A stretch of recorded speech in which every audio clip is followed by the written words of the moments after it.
Feed it, the box, their blood.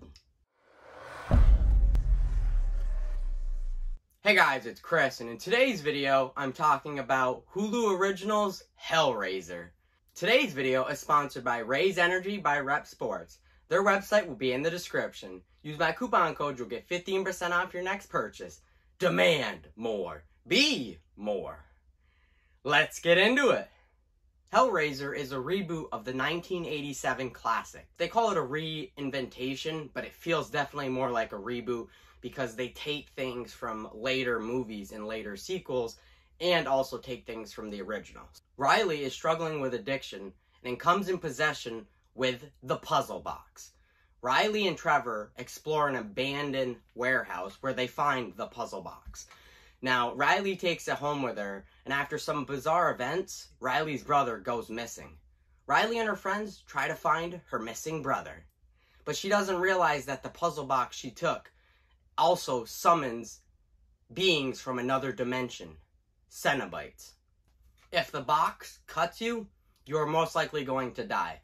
Riley decides to go to the estate alone. They go there a lot. It's in there in the opening, it's there in the second act, it's there in the third act. So the estate is basically a character itself. And it's this big house, it's got like a metal cage around it to keep things in. It's like the house is abandoned or the estate is abandoned, but everything still works. The secret passage, it's got a sex dungeon.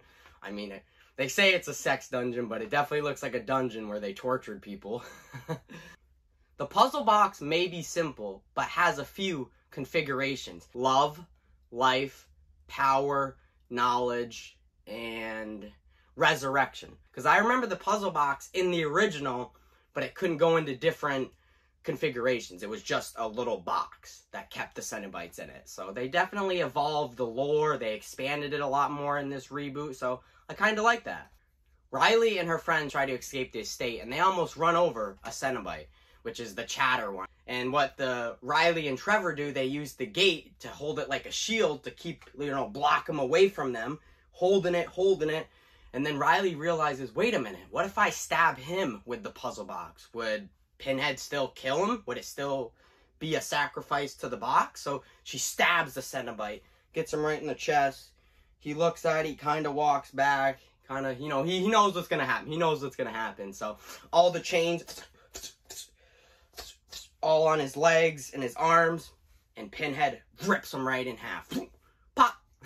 And I thought, like, man, Pinhead, dude, she just killed her own Cenobite, but she didn't care because it was stabbed by the box. That was a sacrifice they needed to get it to turn into a different configuration. So that was probably my favorite kill out through the whole movie. Pinhead, she uses her chains a lot in this movie. She really likes her chains. Obviously, in the original Pinhead, he used the chains a lot. But in this movie, that's all she does is uses her chain, tortures them. Hellraiser is basically the 80s version of Saw, torture porn. So we do get a lot of that with chains. And the kills are the highlight of the film.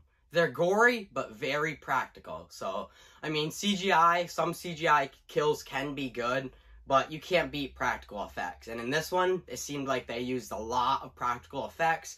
Some of the chains were CG, but I think the kills themselves were practical. Jamie Clayton, she makes the Pinhead her role. She doesn't just kind of copy Doug Bradley. I think that's his name. Yep, Doug Bradley from the first one. I thought she did a really good job. Better than the Pinhead and in like the later sequel Pinhead movies. I think she was a good choice and a good replacement.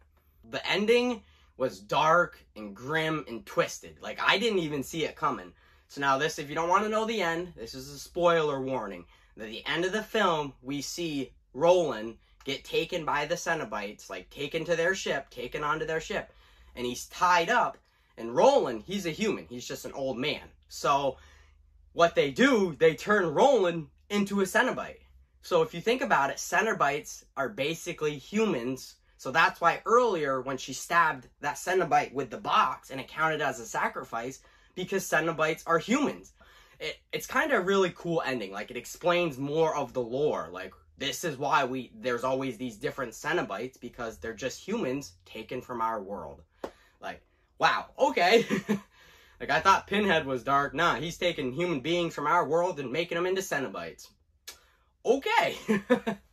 I I would give Hellraiser a C-. I'm not really big into that torture porn genre of horror movies, so like Saw, Hellraiser.